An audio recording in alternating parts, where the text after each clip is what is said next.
Sí, chicos, estamos de vuelta a esta última sesión de bioquímica de hoy día jueves y de la semana, ¿o no? ¿O tenemos más clases esta semana? No tenemos una clase más, ¿cierto?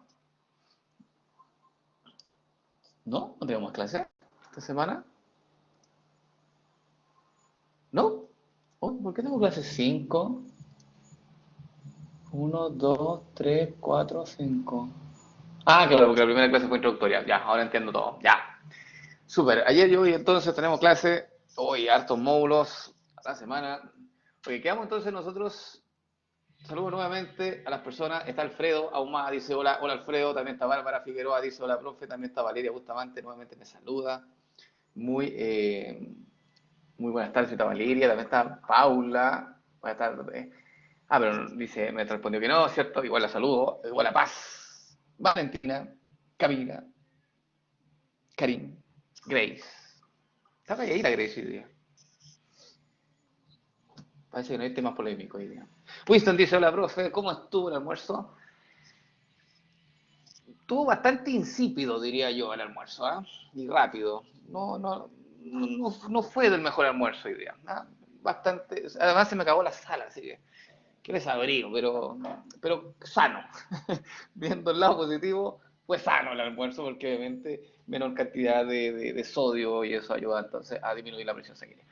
Así que no, fue fome, pero tranquilidad.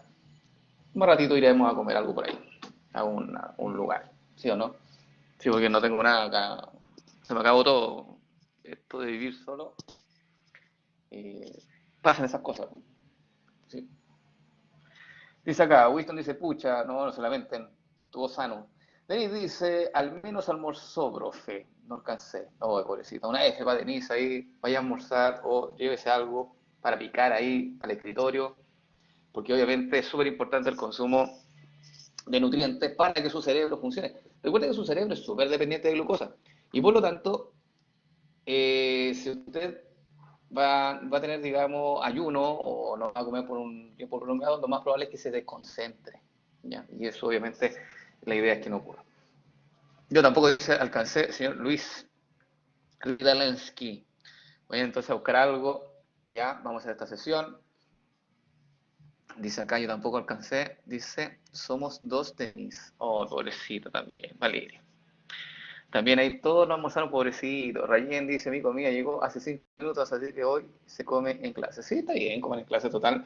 Esas son las ventajas de tener una clase online. ¿Sí? Obviamente que no se puede comer en una sala de forma presencial y menos en pandemia, ¿cierto? Porque tienen que usar mascarilla. Así que aprovechen esas opciones y esas oportunidades que les da la vida. Qué rico almorzar ahí, ¿cierto? En el hogar. Ok, chicos, vamos entonces de lleno con esto que tiene que ver con el comportamiento de un aminoácido según el pH en el cual se encuentre, según el medio en el cual entonces se encuentre ahí disuelto ese aminoácido. ¿Ok? Entonces, esto es muy en resumen. Si entienden este gráfico, yo feliz. Mira, aquí se muestra la concentración en el eje Y y en el eje X se muestra una escala de pH que va de 0 a 14. ¿Sí?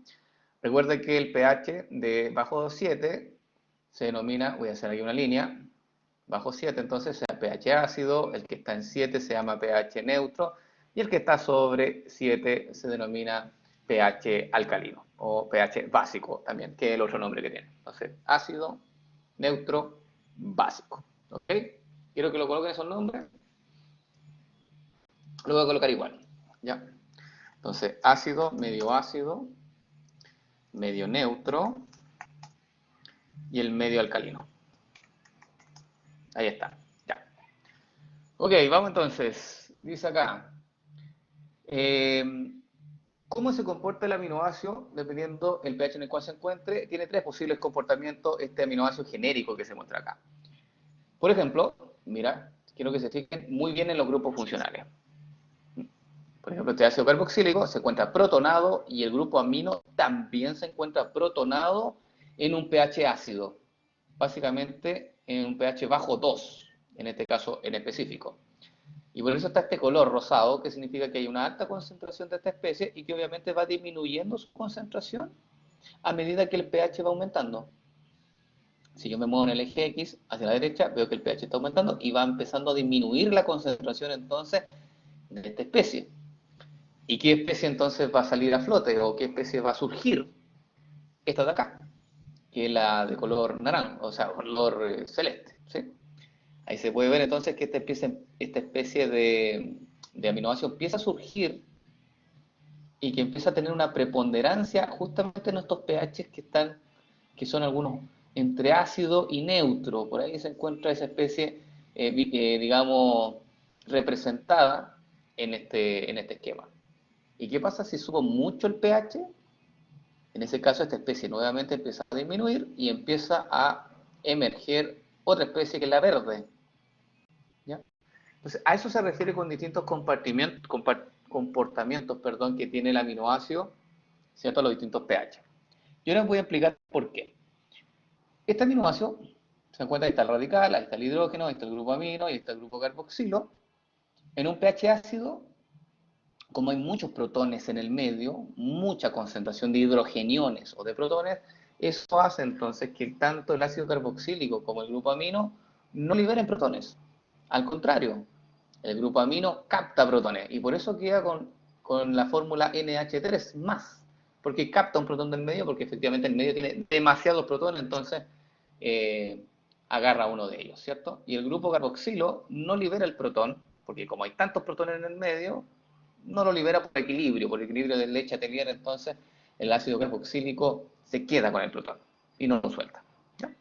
Pero a partir del pH 2, ahí sí el ácido carboxílico va a liberar el protón. ¿Y por qué el ácido y no el amino? Bueno, porque el ácido es un ácido, por definición. ¿Y qué hacen los ácidos? Los ácidos les gusta liberar entonces grupos o protones al medio, a diferencia del grupo amino. El grupo amino no es un buen donador de protones. El grupo ácido entonces va a ser el primero que va a liberar protones al medio con este cambio de pH, ¿cierto? Y se dice que en este estado se dice que la molécula es neutra. ¿Por qué? Porque claro, mira, fíjate, tiene un grupo amino que está con carga positiva, tiene un grupo carboxilo que está con carga negativa y por lo tanto se neutralizan y se dice que entonces esto tiene carga cero. ¿Ok? Voy al tiro contigo, Winston, déjame terminar aquí. Y después, esta especie empieza a disminuir y empieza a emerger la especie verde cuando ya aumentas demasiado el pH. Aquí en este caso, sobre el número 9, sobre ese valor hacia arriba, empieza a tener preponderancia de especie verde. Y en ese caso, cuando el pH entonces sobre 9, 10, 11, 12, 13, incluso 14, en ese caso entonces el aminoácido, ahora sí el grupo amino libera el protón que tenía en su dominio, ahora lo libera y queda como NH2. Y se dice entonces que esta especie tiene carga negativa, porque el ácido carboxílico queda con su carga negativa y se dice que tiene carga menos 1. El del medio se dice que tiene carga 0, porque tiene una carga positiva y una negativa, por lo tanto se neutralizan y quedan 0. Y este de acá tiene una carga más 1, porque claro, el grupo amino adquiere una carga positiva y ahí dice carga más 1. Pues entonces lo que dice Winston dice, o sea, es el mismo aminoácido que por el pH cambia su composición. Claro, cambia su comportamiento. Es el mismo aminoácido, pero él se comporta de esta forma dependiendo del pH en el cual tú lo metas. ¿Sí? Tú lo introduzcas en una solución con un pH particular, ahí va a tener un comportamiento, entonces, ad hoc a ese pH. ¿Sí? ¿Bien? ¿Sí? ¿No? Ya, perfecto. ¿Y eso qué repercute? Eso es como bien general, ¿ya? Esta es la idea, no es que ustedes aprendan, digamos, el PK y todo eso, no. En el semestre pasado, sí, le hacíamos aprender los PK y todo eso, ahora no. Pero ahora viene otro concepto que es importante que el estudiante debe saber. ¿Por qué es tan importante esto de la variación de la carga? ¿Ya? Por lo siguiente, mira, de esta lista de 20 aminoácidos que nosotros vimos el día en la mañana, o en la tardecita, ¿cierto? En la clase anterior, existen estos aminoácidos que están destacados en círculo, la cisteína, la histidina, el ácido aspartico, el ácido glutámico, la tirosina también, la lisina y la arginina, que tienen un PKR asociado. ¿Qué es un PKR? Esta última columna, fíjate, ahí dice PKR. ¿Qué es un PKR? Ese, básicamente lo que te dice ese valor es el pH en el cual se libera el protón del grupo radical. ¿Ya? ¿Qué quiere decir esto? Que estos aminoácidos en el radical tienen protones que pueden ser liberados en algún momento y se pueden comportar entonces como ácido o como base, o sea, liberar protones, en ese caso como ácido, o captar protones del medio, en ese caso como base. ¿Ya? Entonces, este número que aparece acá es justamente simboliza el pH en el cual estos radicales de estos aminoácidos pueden liberar algún protón en particular. ¿Ya? Dígame un nombre de un aminoácido para que lo podamos entender en mayor detalle. Dígame algún nombre de esto, de cisteína, dígame cuál de estos quieren analizar. ¿La cisteína? Vamos con la cisteína. Ya. Vamos con la cisteína, vamos a analizar entonces esta, con este aminoácido que tiene un pK1 de 1.71, tiene un pK2 de 10.78 y tiene un pKr, que es el que me interesa, 8.33. ¿Ya? Y voy a ver entonces a la cisteína, no sé si tengo alguna imagen, no, aquí no. Voy a ver la cisteína, cisteína, y aquí no está. Quiero ver la cisteína, el aminoácido, ¿eh? Ahí está, la cisteína. Ustedes dijeron cisteína, ¿cierto? Ahí está la cisteína. Esa es la cisteína, ¿correcto? Si no se acuerda cómo es la cisteína, tiene un grupo CH2 y un grupo tiol. Créame que esta es la cisteína. Ese es el radical de la cisteína. ¿Ok? ¿Se acuerdan cuánto era el valor R, el pKr de la cisteína en la tabla anterior? ¿Se acuerdan más o menos cuánto era el valor? 8.33. Gracias, Luca. Memoria visual. Entonces, el pKr de la cisteína decía en la tabla, que estos valores no se los tienen que aprender de memoria, ¿ya? Pero el pKr de la cisteína es igual a 8,33. Listo. Ya. ¿Qué quiere decir ese dato? Quiere decir que el radical, pKr, ese R significa del radical, por si acaso. Entonces, lo que le está diciendo, en palabras simples, es que el radical, o sea, eso que está ahí, que lo voy a dejar solamente marcado aquí, marcado en naranjo, es el radical de la aminoácido. ¿Ya? Ese radical, como tiene un pKr asociado, sabemos que puede liberar o captar protón. Ese es el primer dato. ¿Cuál es el protón que puede donar? Sería este. Ese protón, ese hidrógeno que está al lado de ese azufre, se puede ceder en algún momento. La pregunta es, ¿cuándo lo va a ceder este protón? Lo va a ceder cuando el valor de pH se encuentre sobre 8.33. Si tú colocas este aminoácido en un pH que supera los 8.33, significa que ese protón se va a liberar. Pero si dejas este aminoácido en un pH que sea inferior a 8.33, significa que no se va a liberar el protón. ¿Ok? ¿Sí? Ya. Por ejemplo, tengo esta cadena polipeptídica, ¿sí? Y quiero analizar este aminoácido, este radical de este aminoácido, y lo dejo a un pH sanguíneo. ¿El pH sanguíneo de cuánto es? Aproximadamente. ¿Saben cuánto es el pH de la sangre? 7, 7.2, 7.4, 7.6. 7.4 más o menos para ser más exacto. ¿Sí? Si yo dejo entonces este aminoácido y circula por mi torrente sanguíneo o por su torrente sanguíneo, ¿cómo debería estar este grupo radical? ¿Debería estar como SH o debería haber liberado el protón? Esa es la pregunta. Como SH, ¿cierto? Porque claro, no supera el pKr y por lo tanto sigue estando como SH. Por eso que este aminoácido se clasifica como no cargado porque a un pH 7, al pH sanguíneo, no libera su protón. Esa era una de las racionales de la clasificación. ¿Quieren hacer análisis con otro aminoácido? ¿Sí? ¿Quieren hacer análisis con otro aminoácido? ¿Sí? Ya, vamos con otro aminoácido. Díganme un nombre de algún aminoácido, obviamente que tenga un pKr asociado. Ah, perdón, me estoy yendo para atrás. Uno que tenga un pKr asociado, sí. ¿Lisina? Ya, veamos la lisina.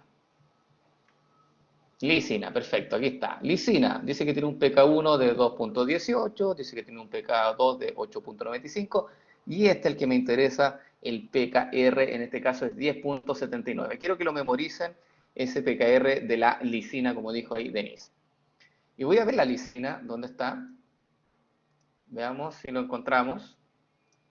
La lisina. Lisina. Aquí debe estar la lisina. Aquí está la lisina, fíjate. La lisina, ahí está su radical. Bien grande su radical. El pKr es, ¿cuánto era el valor? 10.79, perfecto. Ahí está, 10.79. Hoy dice, ahí puse RK, no sé qué. PKR, ahí está. Entonces lo que dice ahí es que el pKr de la lisina, de este radical, es de 10.79. ¿Qué quiere decir eso? Que básicamente este grupo amino va a liberar ese protoncito que tiene ahí, porque tiene tres hidrógenos, pero de esos tres puede liberar solamente uno, y ahí va a quedar como NH2 sin carga. Solamente va a hacer la liberación a un pH que esté superior a 10,79. O sea, por ejemplo, un pH 11, un pH 12, un pH 13, de ahí hacia arriba. Entonces, este grupo amino va a liberar el protón al medio. ¿Bien? Ese es el dato. ¿Solo superior o igual? No igual. Siempre tiene que ser superior. Aunque sea, por ejemplo, si el pH es 10.80, sigue siendo superior y lo libera. ¿Ya? Pero 10.79 es como el 50 y 50. Siempre tiene que haber un poquito más para poder liberarlo sin ningún problema. ¿Ya? Ok, entonces, si yo dejo este aminoácido, la lisina, en la sangre, ¿cómo va a estar? ¿Va a liberar el protón o no va a liberar el protón? ¿Va a quedar como NH3 más o va a quedar como NH2? Mejor pónganme la formulita. ¿Va a quedar como NH3 más o va a quedar como NH2 sin carga? Ya, van a quedar como NH3 más. Acuérdense de colocar el signo. Claro, no va a liberar el protón efectivamente porque el pH sanguíneo es 7 y no, entonces va a quedar así. No va a liberar el protón. ¿Ya? ¿Se entendió? Eso es el valor de pKr, que te dice entonces cómo va a estar la carga del aminoácido del radical dependiendo del pH del medio. ¿Qué tal? ¿Dudas? ¿No? Ya. Como se dan cuenta, no es difícil eso del pKr, simplemente saber ese dato. ¿Sí? Ya, vámonos acá con esta imagen. Para que, ¿cuál de estos aminoácidos ustedes creen? Fíjate, la alanina, la glicina, la tirosina, el ácido glutámico, la valina y la serina, ¿cuáles de ellos ustedes creen que tienen un pKr asociado? Esto ya pregunta así como más lógica. ¿Ustedes creen que el grupo metilo, por ejemplo, de la alanina, tiene capacidad de liberar protones al medio? ¿Sí o no? La respuesta es no, no tiene capacidad. Por lo tanto, no tiene un pKr asociado. De hecho, una cosa súper importante es que para que una molécula recién pueda liberar un protón, tiene que tener un grupo funcional. Esa es como una de las primeras reglas. No todas las que tienen grupos funcionales pueden liberarlo, pero las que tienen grupo funcional son candidatas a poder ser moléculas que puedan liberar protones al medio. Y esto no se puede. Este de acá, ¿te crees que la glicina pudiera tener un pKr asociado con este radical? ¿Mm? Con un hidrógeno ahí. La respuesta es no. Ese hidrógeno no se puede liberar. No, es difícil sacarlo ahí. No se puede, ningún pH no sale. Sigamos con el siguiente. La tirosina. ¿Te crees que tiene un pKr asociado? Este aminoácido es complejo. Este sí. Sí, ese hidrógeno puede salir eventualmente a pH bastante alto. Puede salir. ¿Ya? ¿Por qué? ¿Por qué tiene esa capacidad? Porque aquí tiene un anillo bencénico que puede estabilizar por resonancia los electrones del oxígeno. Porque si el protón se va, quedan electrones aquí desapareados. Pero no se preocupe porque esos electrones pueden saltar para acá y obviamente estos electrones moverse por este anillo bencénico y estabilizarse. Entonces sí, en la tirosina tiene un pKr asociado. Esto de acá, el ácido glutámico. Ya, ese es fácil. El ácido glutámico, ¿deberá tener un pKr asociado? Por supuesto que sí. Por algo tiene este grupo funcional ácido y como es un ácido puede liberar protones al medio, así que este sí, también. La valina, Mira, y un aminoácido tipo alifático, que no tiene grupos funcionales, claramente no tiene un pKr asociado. Y la serina, que tiene un grupo alcohol, ¿ustedes creen que este pueda tener un protón? No, este no. ¿Ya? ¿Por qué? Porque aquí, si este protón saliera, ¿dónde estabilizo los electrones del oxígeno? ¿A quién se los paso? No, no hay un anillo bencénico aquí que me estabilice esta cosa. Aquí sí. Aquí sí se estabiliza bastante bien y por eso la tirosina, por eso les dije que era un aminoácido complejo, porque él sí puede. Pero porque, claro, porque al ladito del grupo de alcohol tiene un anillo bencénico que ayuda a la estabilización de radicales libres. Pero este no. ¿Ya? Por eso hay aminoácidos que pueden liberar protones y hay aminoácidos que no pueden liberar protones por parte del radical. Lucas dice, o sea, los aromáticos liberan protones. Vamos a verlo ahí. Lucas. Aquí está la lista, mira. La cisteína es polar sin carga. La histidina es aminoácido polar con carga positiva. Ácido aspartico, aminoácido polar con carga negativa. Ácido glutámico también. Tirosina es un aminoácido aromático. Ese sería el aromático. La lisina es un aminoácido polar con carga positiva y la arginina también. Por lo tanto, el único aromático que tiene la capacidad de liberar protones es la tirosina y viene dado justamente porque contiene un anillo bencénico que ayuda a estabilizar ese grupo, los electrones de SOH. ¿Ya? Y por eso tienen un pKr asociado. Y son los únicos, son como los elegidos que pueden liberar protones al medio el radical. Todos los demás, por ejemplo, la prolina, la glutamina, asparagina, triptófano, que también son aromáticos, junto con la fenilalanina, señor Lucas, la metionina, la treonina, la serina, la isoleucina, la leucina, la valina, la alanina y la glicina, ninguno de ellos puede liberar protón subradical. ¿Bien? Entonces solamente son estos los elegidos. ¿Vamos bien, chicos?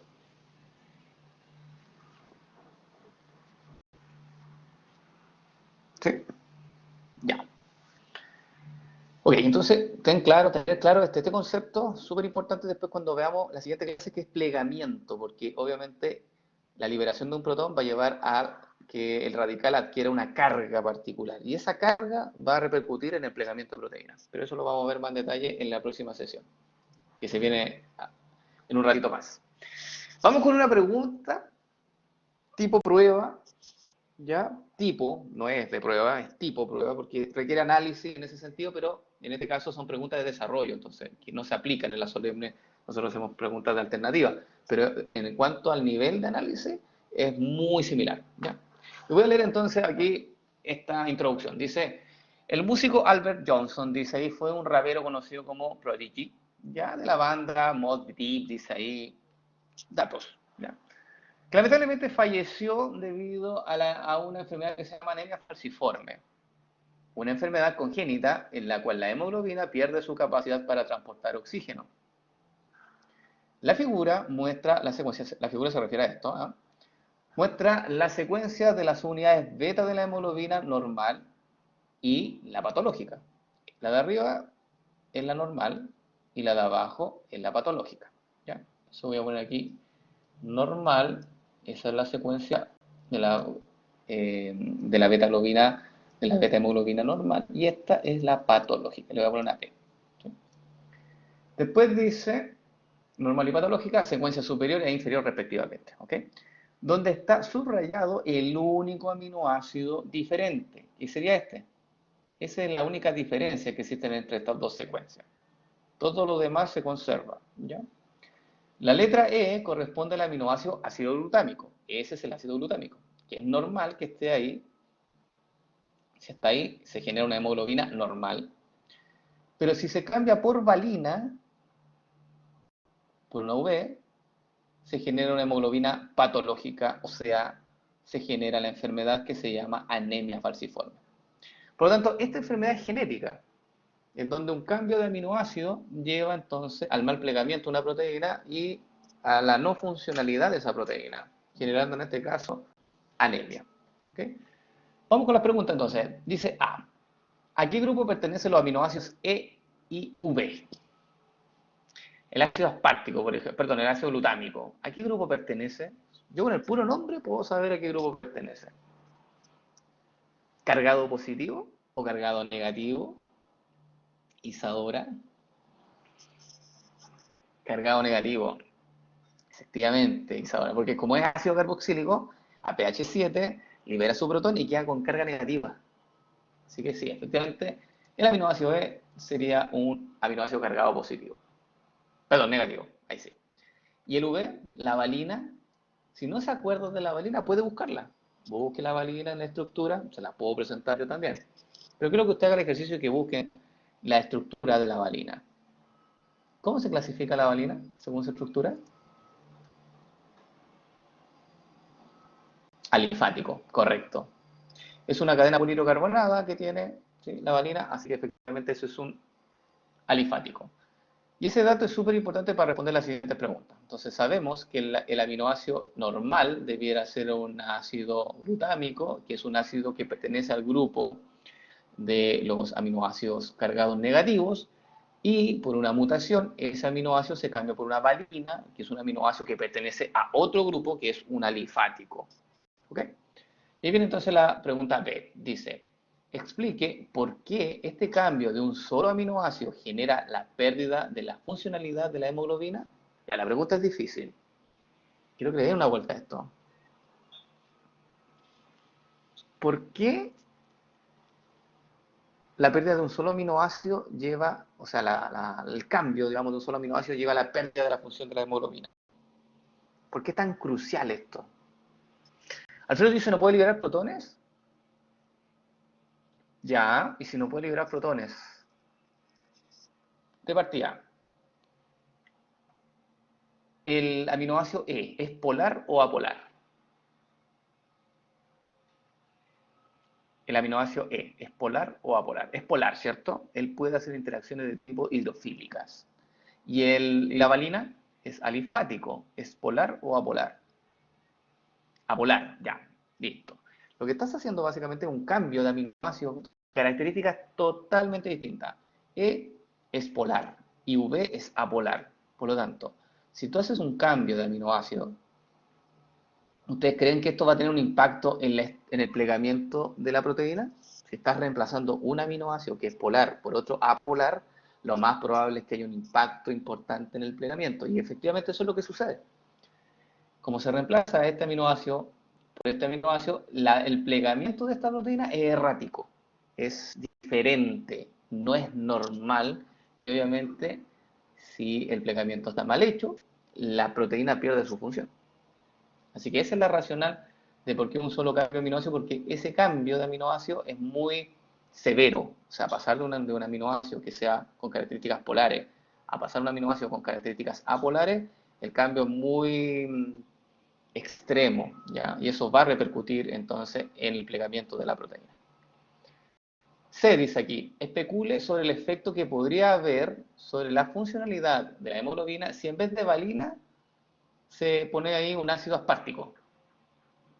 O sea que en vez de que esta se genera, en vez de que haya una valina aquí, pongo un ácido aspartico. O sea, reemplazo un ácido glutámico por un ácido aspartico. Esa es la pregunta. Y aquí dice especule. Significa que usted aquí puede echar a andar, a volar su mente y me dé una explicación. Catalina dice, profe, siempre con un mal plegamiento la proteína pierde su función, toda su función. No, no siempre toda su función, Catalina. Eso es lo que va a ver después en la clase que viene a continuación. A veces puede perder la función en forma parcializada. ¿Sí?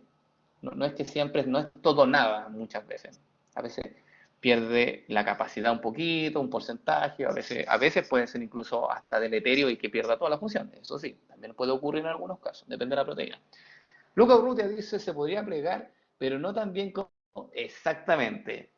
Lucas dice que si yo reemplazo el ácido glutámico por un ácido aspartico, el plegamiento puede llevarse a cabo de igual muy similar. ¿Y eso por qué? ¿Por qué el plegamiento podría ser similar? Exactamente, por lo que dice Denise. Porque, dice ahí, quizás no sería patológico, ya que también sería un aminoácido del mismo grupo, ¿cierto? Se debe reemplazar un aminoácido polar con carga negativa por otro aminoácido con carga negativa, porque el ácido aspartico es un aminoácido ácido, por lo tanto también tiene carga negativa. Entonces, a lo mejor el impacto que tenga esto en el plegamiento de proteína no va a ser a lo mejor tan deleterio como el cambio de un ácido glutámico a una valina, que ahí sí la diferencia entre los aminoácidos es muy distinta. ¿Se entiende?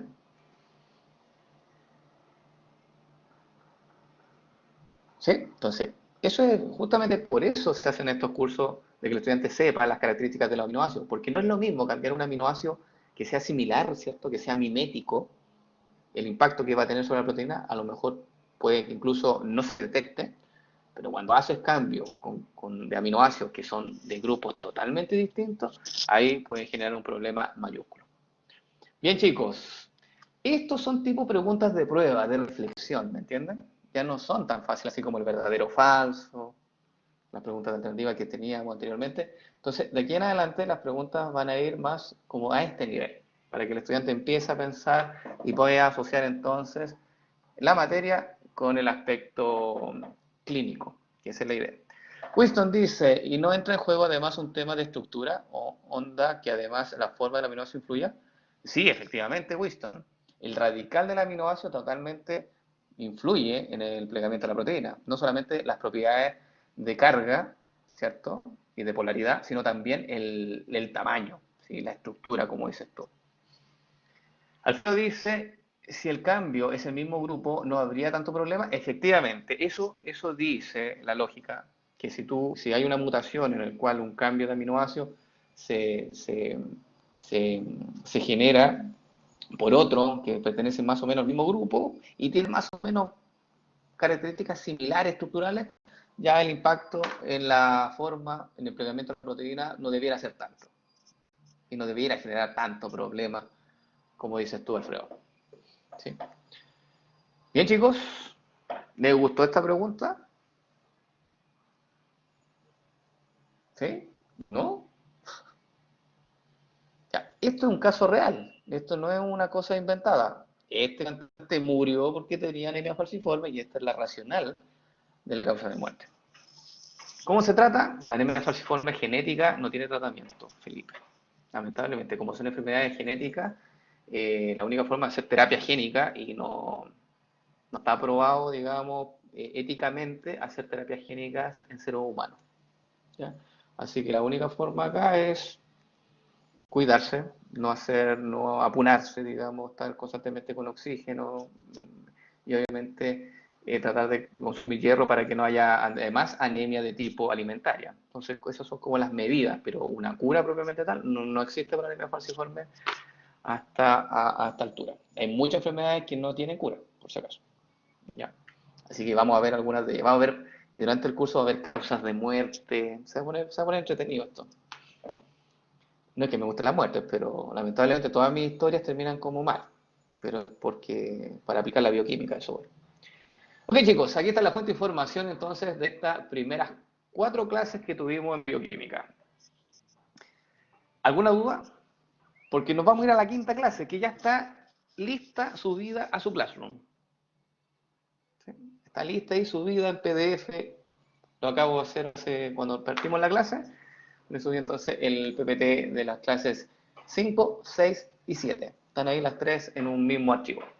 Entonces, voy a compartir con ustedes las clases 5, 6 y 7. ¿Quieren un break de un minuto? ¿Sí? Ya, un minutito entonces y partimos con la sesión 5. Eh, entonces, relájense un ratito. Relojeado, ¿ah?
Ya chicos, de vuelta, vamos entonces con la sesión número 5. Aquí los quiero activos, sé que es un horario difícil, ya, pero pongamos todo el esfuerzo entonces para esta sesión. Vamos a saltar entonces al segundo punto de nuestra unidad 1. Vamos a hablar de factores que determinan la estructura tridimensional de las proteínas, vamos a hablar de la función biológica y de los mecanismos de regulación y su función, digamos, en todo el resultado de aprendizaje o el recurso conceptual, mejor dicho, de estas tres clases. ¿Ok? Temario de esta sesión. Vamos a hablar de la estructura primaria de proteínas, vamos a hablar de estructuras de orden superior y de las interacciones moleculares que existen entre estas estructuras y obviamente cómo se estabilizan. Y vamos a hablar del concepto de dominio estructural y funcional. ¿Ya? Así que va a ser una clase bastante teórica, diría yo, de hablar de aspectos de cómo se pliega una proteína finalmente. Ok, muy en resumen, esto es lo que tenemos que ver durante la clase, y aquí está bien general. Las proteínas, cuando se unen los aminoácidos mediante enlaces peptídicos, generan entonces una cadena polipeptídica. Quiero que estoy mostrando ahí con mi mouse. ¿Sí? Esto es una cadena de aminoácidos. Ahí están los aminoácidos unidos por enlace peptídico. Usted ya sabe que el enlace peptídico, cómo se genera y las particularidades que tiene. Entonces, estos aminoácidos, cuando se unen, generan una estructura de más o menos aspecto lineal, no es que sea una línea recta, ¿no? Sino que están así, sin plegarse, solamente unidos por el enlace peptídico, y a eso se le denomina estructura primaria de proteína.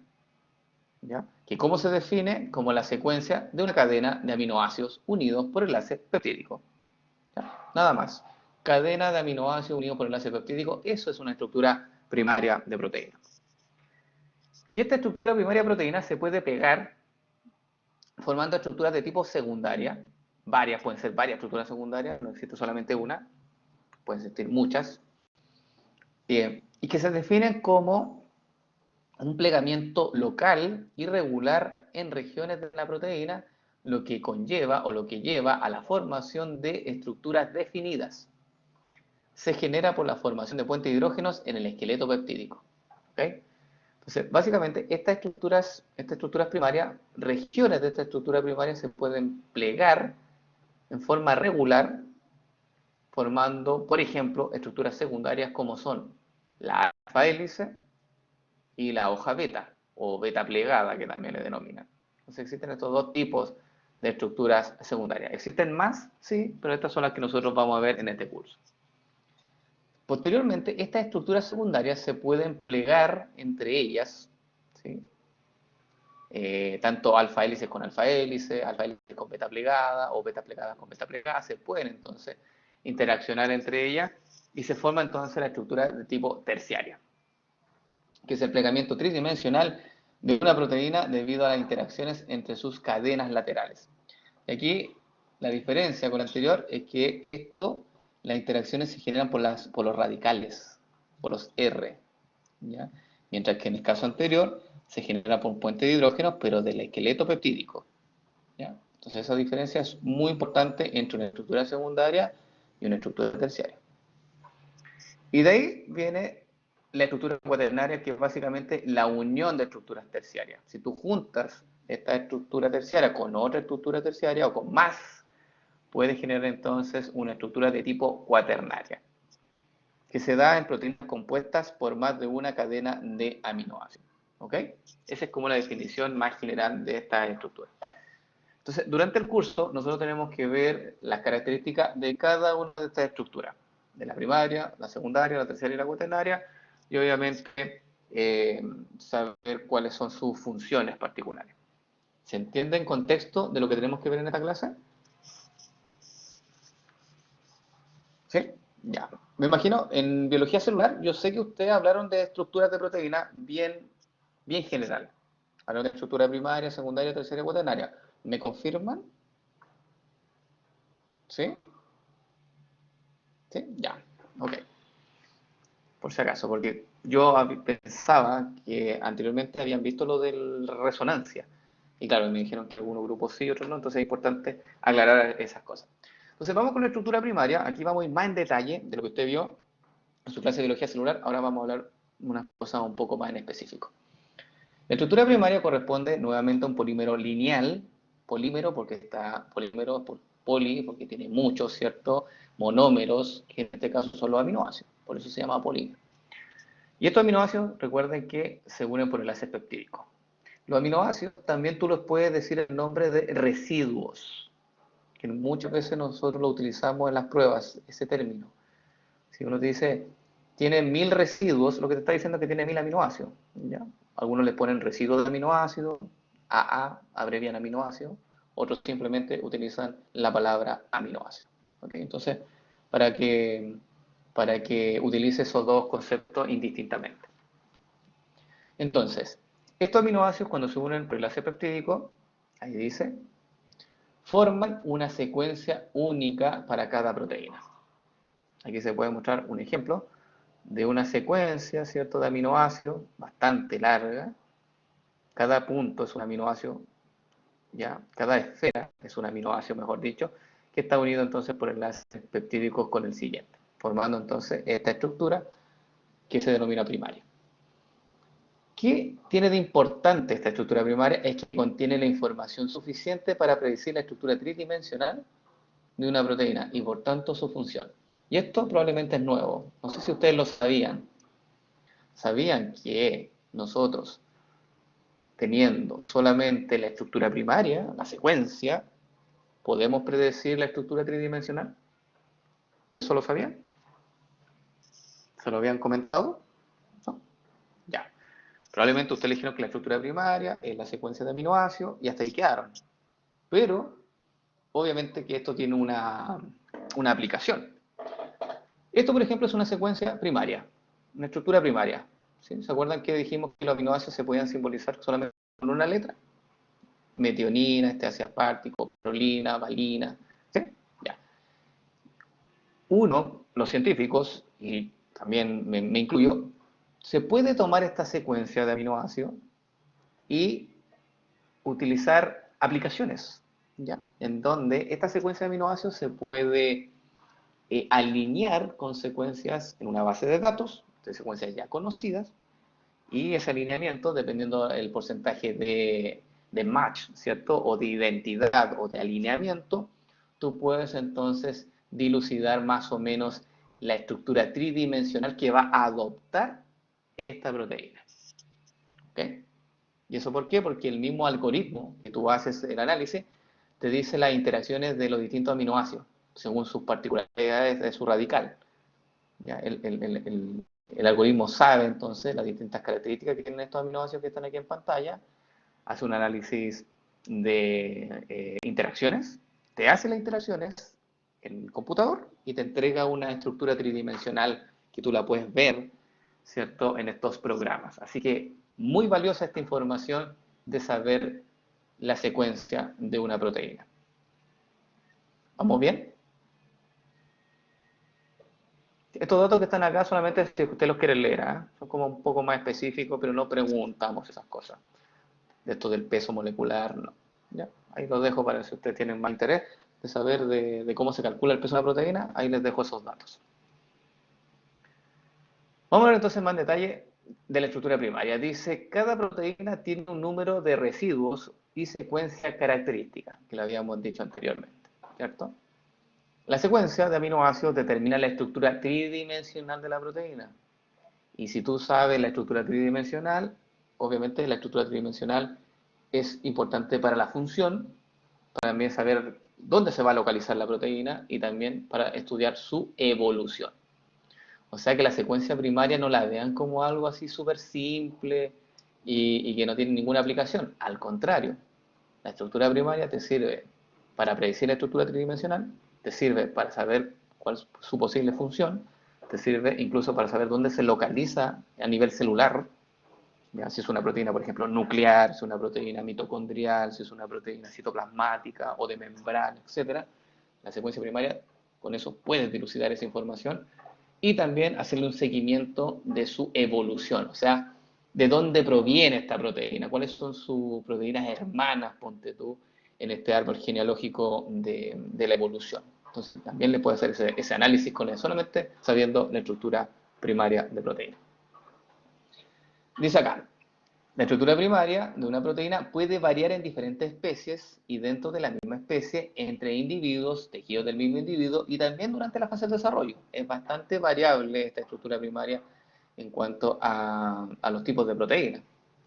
Sin embargo, contienen regiones esenciales para su función, cuya secuencia se encuentra conservada. Eso se llama marca de familia. ¿Ok? Y estas proteínas, entonces, cuya secuencia aminoácidica es igual o menor a un 25%, o sea, perdón, es igual en al menos un 25%, ahí sí, se agrupan entonces en distintas familias. Es un dato ya más específico. Si el porcentaje de identidad supera el 25%, entonces podemos decir que esas proteínas pertenecen a la misma familia. ¿Ok? ¿Tienen dudas con esto?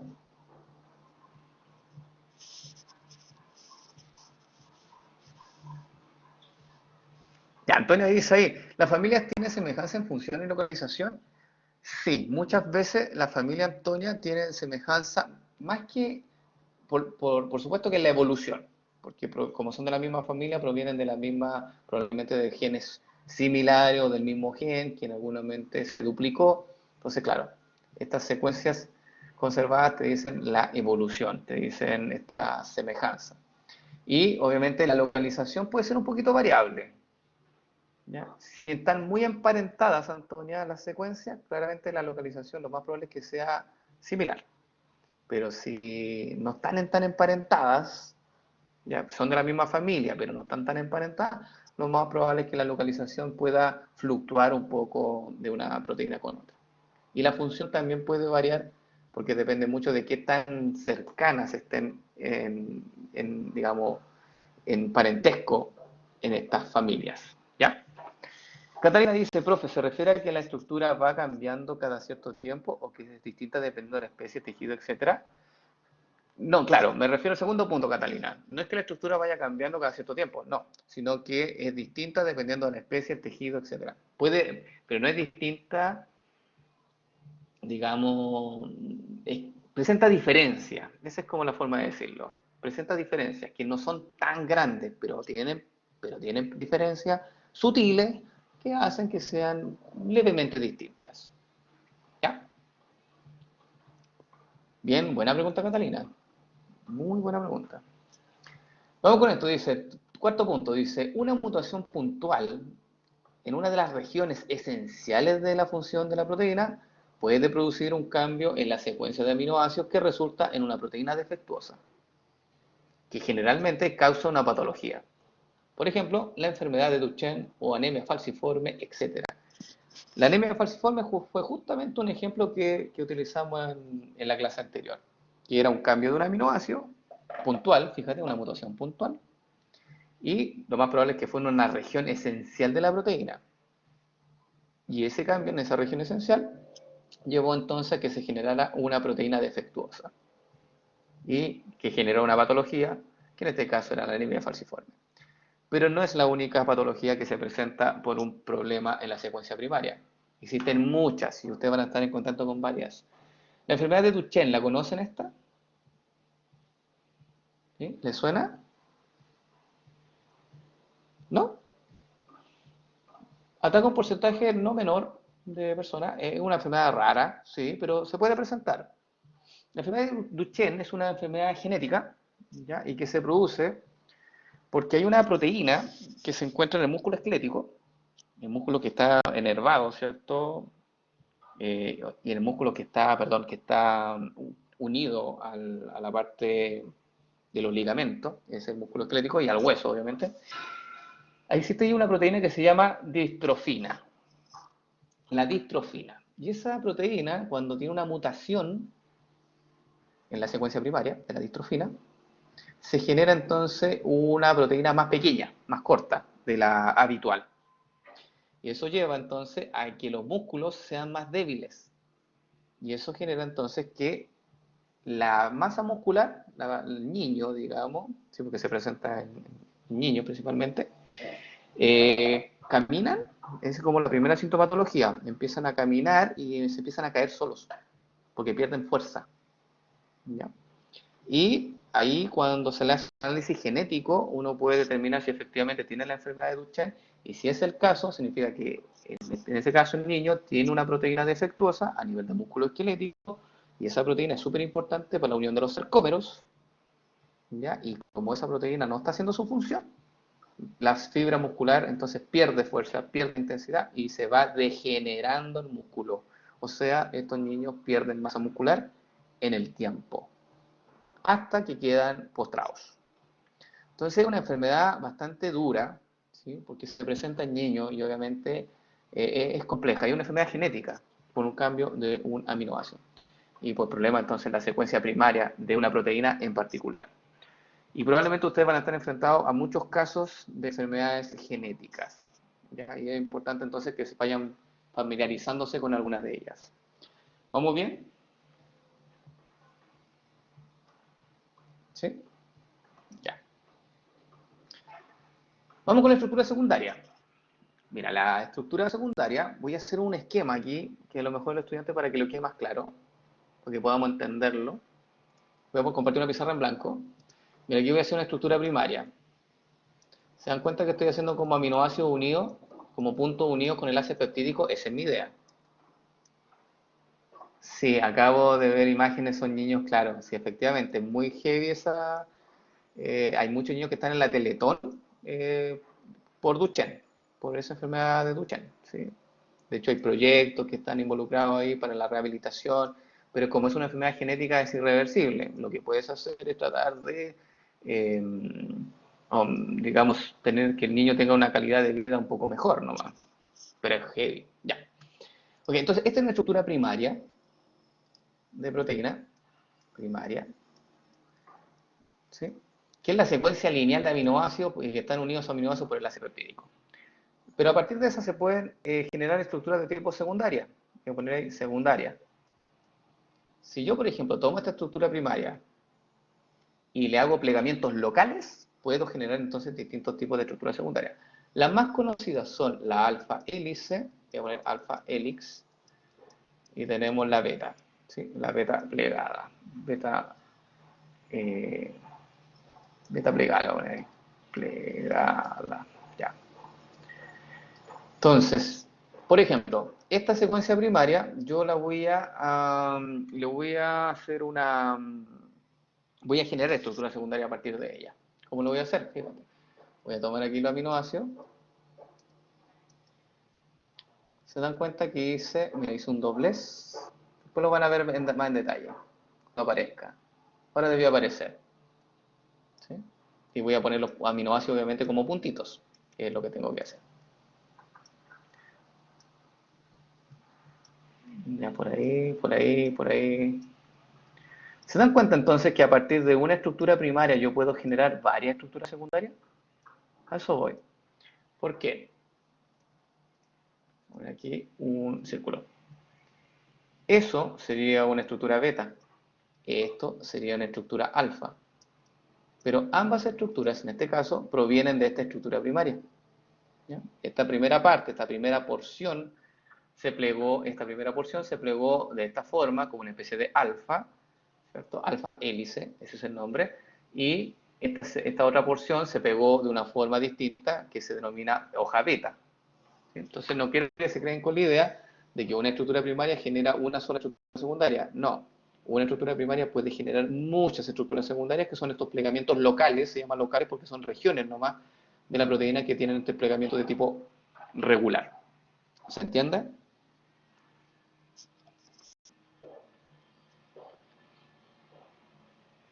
¿Sí? Ya, entonces voy a la imagen, a la diapositiva.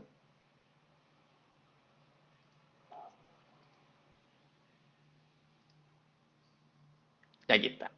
Entonces, lo que les muestro acá en pantalla son básicamente tipos de estructuras secundarias que se pueden formar. Y las principales son la alfa hélice, que es la que se muestra acá, y la beta plegada, que es la que se muestra arriba. Ahí dice hoja beta y abajo dice alfa hélice. ¿Cuál es el chat?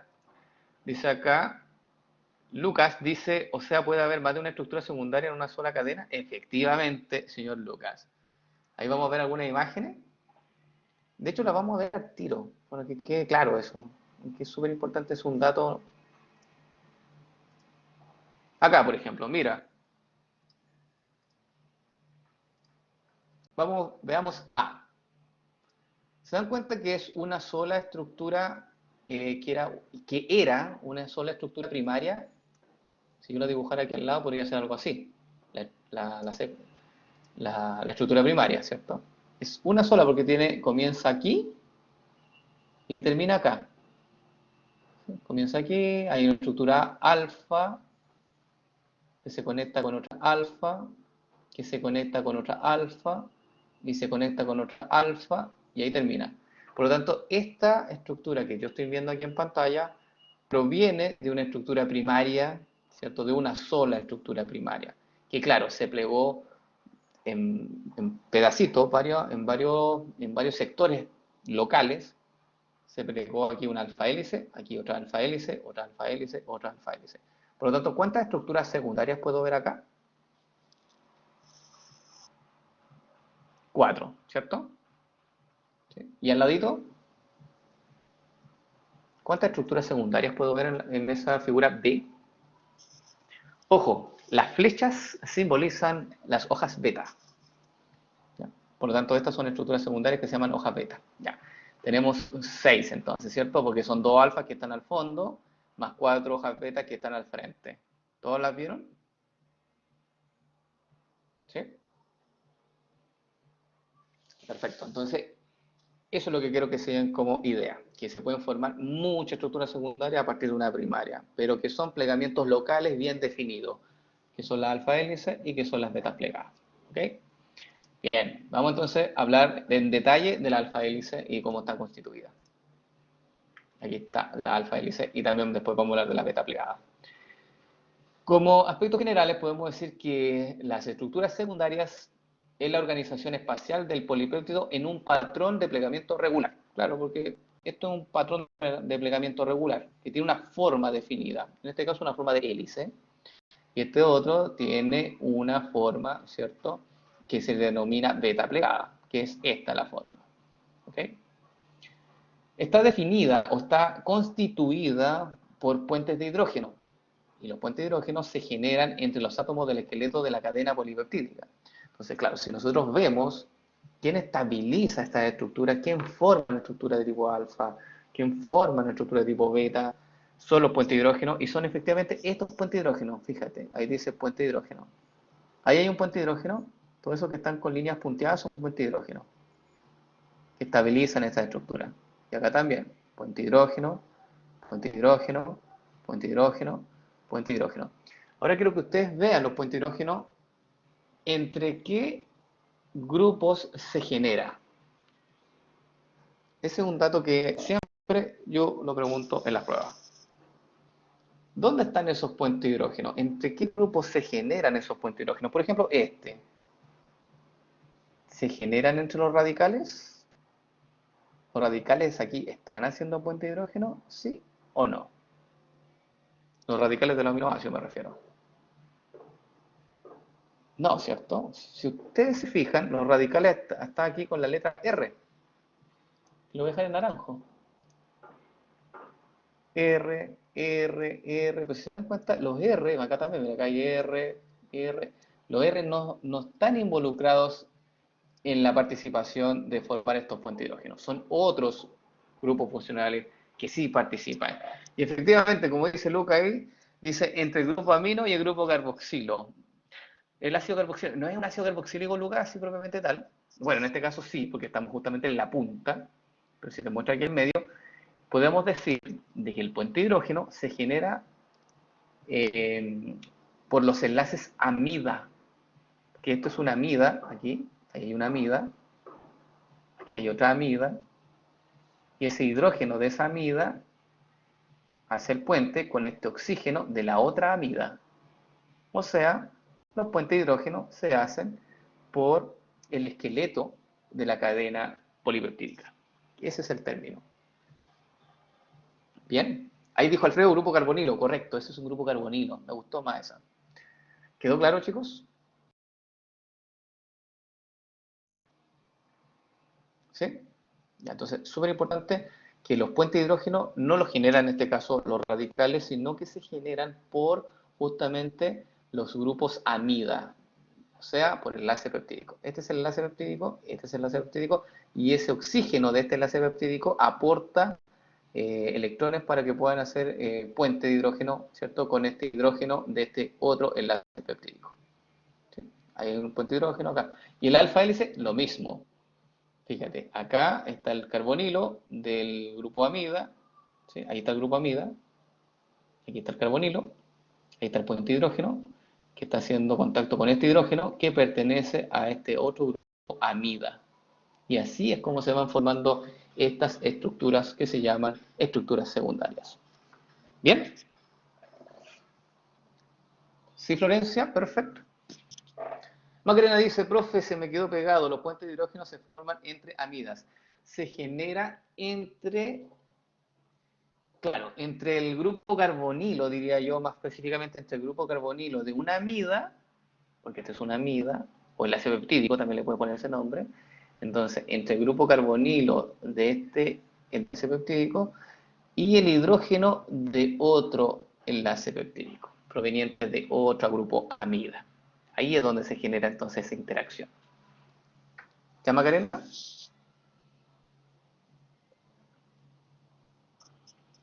Ok, dice Macarena. Ya, súper. Sigamos entonces. Sigamos con hablando un poco más en detalle de la estructura alfa hélice. Es una estructura que se repite cada 5.4 Armstrong. Esos son datos, por si acaso. Datos. Significa que por cada giro que hace esta alfa hélice,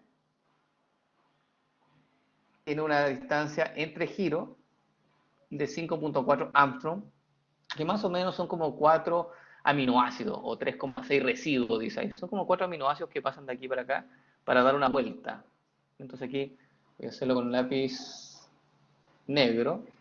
Mira, aquí hay una. ¿No raya? Ahí sí. Con lápiz naranjo ya. No, con lápiz negro mejor. Se pierde con el naranjo. Ya, mira, ahí una vuelta, otra vuelta y allá, ¿sí? Entonces, una vuelta, si tú le sacas entonces la distancia, una vuelta son 5.4 Armstrong. De una vuelta, aquí empieza, ¿cierto? Da la vuelta y aquí termina. Bueno, esa distancia, 5.4 Armstrong, lo que más o menos pasan por ahí son van a estar ahí compuestos por aproximadamente 4 aminoácidos. ¿Ya? Dice, por cada vuelta hay 3,6 aminoácidos, cuadrémoslo en 4, y cada grupo carbonilo se une a través de un puente de hidrógeno con el grupo, con el hidrógeno, ¿cierto? Del grupo amino, o del grupo amida, mejor, distante cada 4 aminoácidos. Los átomos de hidrógeno y de oxígeno se atraen por carga parcial, positiva en el caso del hidrógeno, o carga parcial negativa en el caso del oxígeno, generando entonces el puente de hidrógeno. ¿Ok? Dice acá, los radicales quedan mirando hacia el exterior de la doble hélice. ¿Qué es lo que se muestra en esta imagen de aquí abajito? Que si yo veo la doble hélice, perdón, la hélice desde arriba, ¿ya? Los radicales del aminoácido siempre están mirando hacia la parte externa y no hacia la parte del lumen o la parte interna de la hélice. ¿Se entienden esos datos? Es para que se imaginen nomás estructuralmente como el alfa hélice. ¿Sí? Pregunta, ¿por qué los radicales siempre quedan mirando hacia el lado externo de la hélice, de la alfa hélice? ¿Y por qué no quedan mirando hacia adentro? ¿Cuál sería la posible respuesta?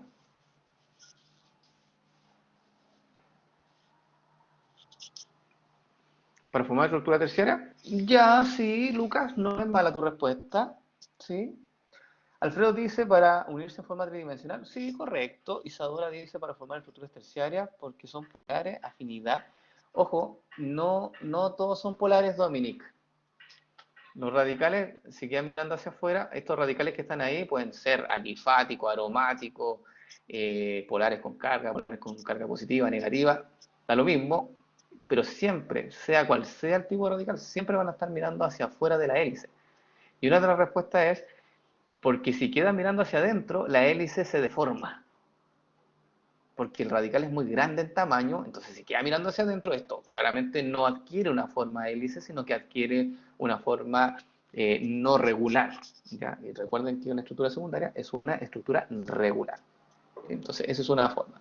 Y la otra respuesta que me pareció bastante válida es lo que dijo ahí Lucas, y, por ejemplo también lo dijo Isadora o Alfredo, que claro, los radicales también quedan mirando hacia afuera de la hélice para poder después interaccionar posteriormente para formar estructuras terciarias.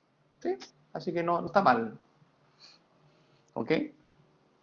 Como dice también Denise, ahí para interactuar con otras moléculas, ¿sí? Colomba dice, porque no son los que hacen los puentes hidrógenos. Claro, también, ellos no pueden estar mirando para adentro porque si no deformarían todo esto y ya no se generaría una alfa hélice bonita, ¿cierto? Así como regular, sería algo bien amorfo en ese sentido.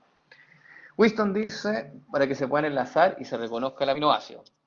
Claro, en este caso, para formar estructuras de orden, estructuras de tipo terciario. ¿Sí? ¿Vamos bien? ¿Tienen preguntas con esta estructura secundaria?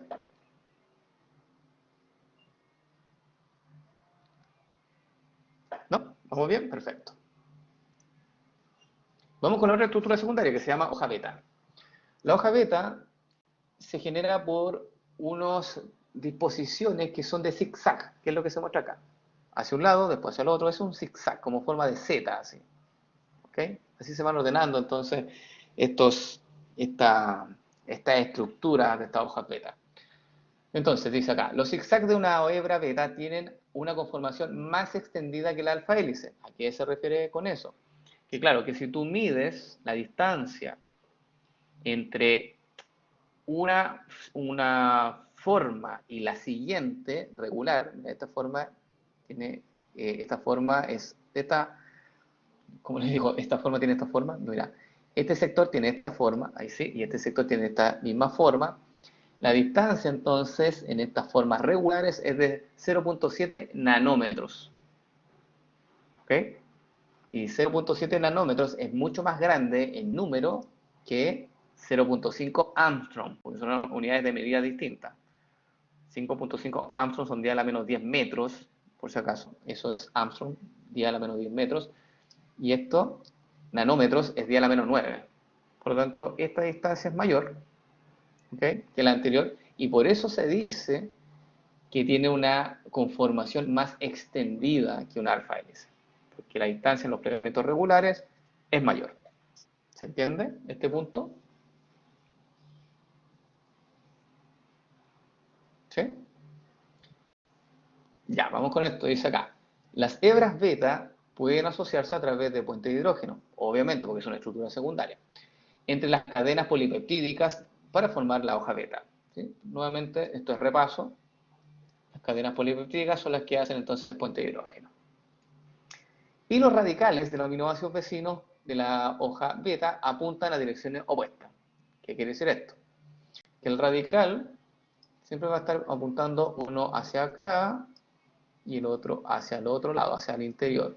¿Ya? Van a quedar apuntando para sectores opuestos. Y lo vamos a ver en una imagen más adelante que se ve mucho más bonita. ¿Ya? Pero esa es la disposición de los radicales. Uno apuntando hacia un sector y el siguiente en sentido contrario. Vamos a ver esa imagen acá.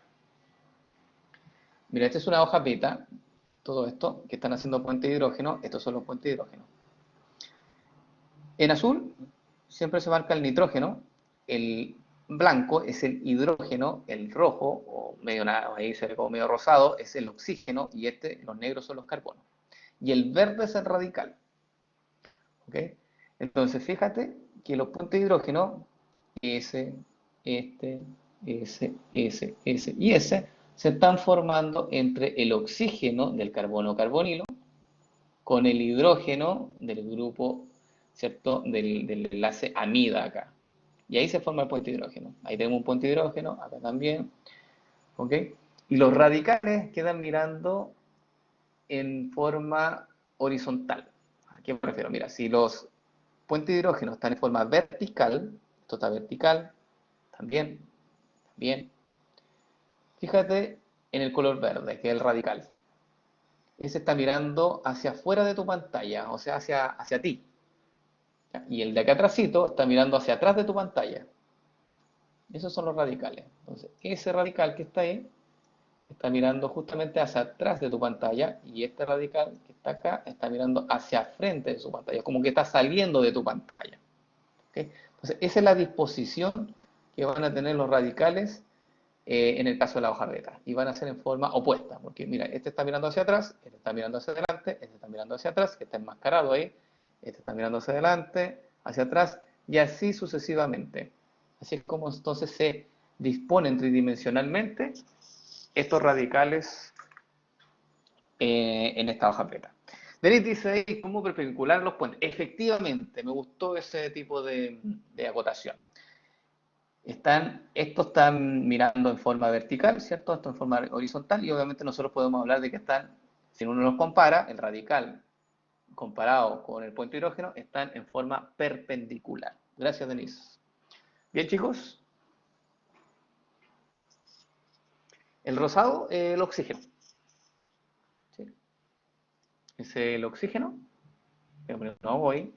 Este es el nitrógeno. Este es el hidrógeno. Y este es el carbono. Ahí está. ¿Sí? Oxígeno, carbono, siempre por convención el color negro es el que simboliza carbono, el azul siempre el nitrógeno, el rojo debería ser siempre es el oxígeno y el blanco el hidrógeno. Ese es por convención científica. Y aquí pusieron el verde, el radical está en verde.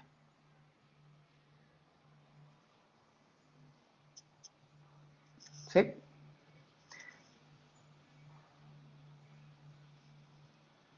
Ya. Felipe dice, ¿entre qué grupo se formaba el puente? Lo mismo que en el caso de la alfa hélice, Felipe. Entre el carbono carbonilo, ese es un carbono carbonilo, recuerda que ahí debe haber un doble enlace, por si acaso, ahí un doble enlace, para que te acuerdes, ¿sí? Ahí doble enlace, ahí también doble enlace. Entonces, entre el carbono carbonilo y el hidrógeno del grupo amida de esta región, ¿sí? Ahí se forma entonces el puente de hidrógeno. ¿Bien, Felipe?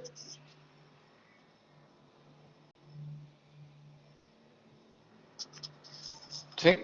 Ya, súper. ¿Preguntas cómo está estructurada tridimensionalmente esta hoja beta? Igual hay que tener imaginación, ¿eh? No, no es fácil. De hecho, en la sala nosotros lo hacíamos con modelos más tridimensionales y en mesa, entonces era mucho más simple enseñarlo.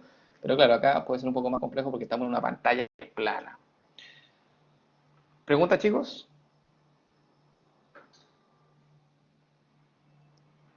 No. Ya. Vamos entonces.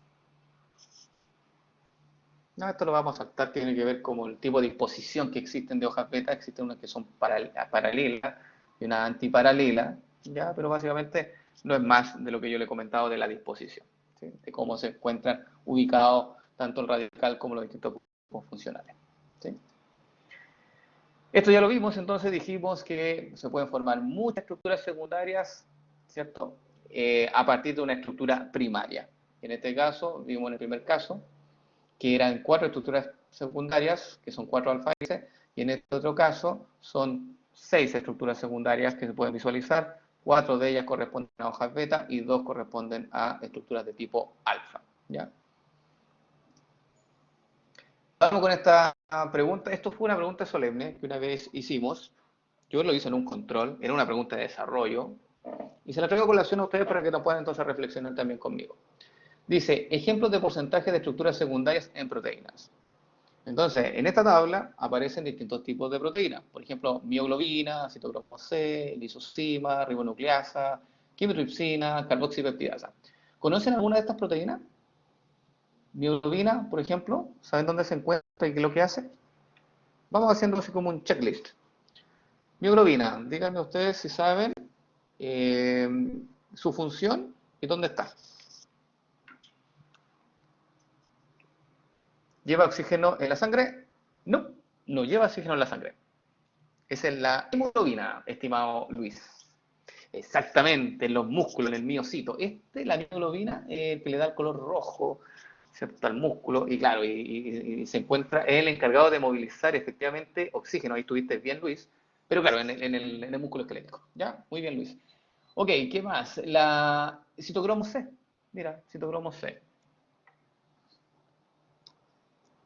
Ya, se encuentra en la mitocondria. Muy bien, Lucas. Genera apoptosis y creo que está en la mitocondria. Efectivamente, es una. El citocromo C, nosotros lo vamos a ver en detalle en la cadena transportadora de electrones. ¿Ya? El citocromo C efectivamente es una proteína que se encuentra en el espacio intermembrana de la mitocondria y efectivamente participa en procesos como de apoptosis. Muy bien, Lucas. Y también Benjamín. Lisosima, ¿le suena? No, no está en el lisosoma. Sí, está en los ojitos, sí, también se encuentra en la saliva. Es una enzima súper importante que se encuentra en, digamos, por ejemplo, en las lágrimas, ¿sí? Una persona llora, bota, ¿cierto? Lágrimas y dentro también hay una enzima que se llama lisosima. Y también en la saliva, súper importante para degradar paredes de bacterias. ¿Ya? Es una enzima que nosotros tenemos que nos protege. Ribonucleasa, esta me la voy a saltar, porque esa puede ser un poco más compleja. Quimotripsina, esta sí necesito que ustedes la sepan. Quimotripsina, ¿dónde está la quimotripsina? ¿Qué es la quimotripsina? ¿Dónde se encuentra? ¿Alguna idea? ¿No?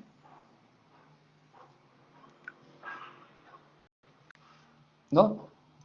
¿Saben? ¿No saben? Pónganme no si no saben, por favor, y ahí yo... ¿No? La quimotripsina, chicos, es una proteína, es una enzima que se encuentra en el intestino. La produce el páncreas, la secreta a nivel intestinal y sirve justamente para degradar o digerir las proteínas de la dieta.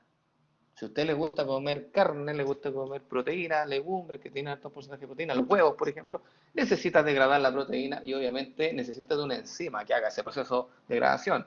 Y entre esas enzimas se encuentra la quimotripsina, enzima súper importante entonces en el proceso digestivo.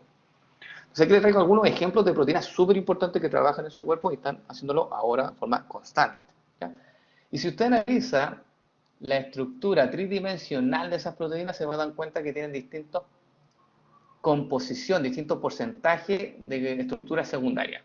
Y aquí en esta columna se muestra el porcentaje de estructura alfa hélice y se encuentra el porcentaje de estructuras de forma beta, con formación beta, dice ahí, ¿ok? Que es la hoja beta. En base a estos datos, y con esto vamos a terminar hoy día, quiero que me digan y que me saquen conclusiones a partir de esta tabla. Es una pregunta abierta. Quiero que ustedes me digan qué pueden concluir con los datos que aparecen en esta tabla.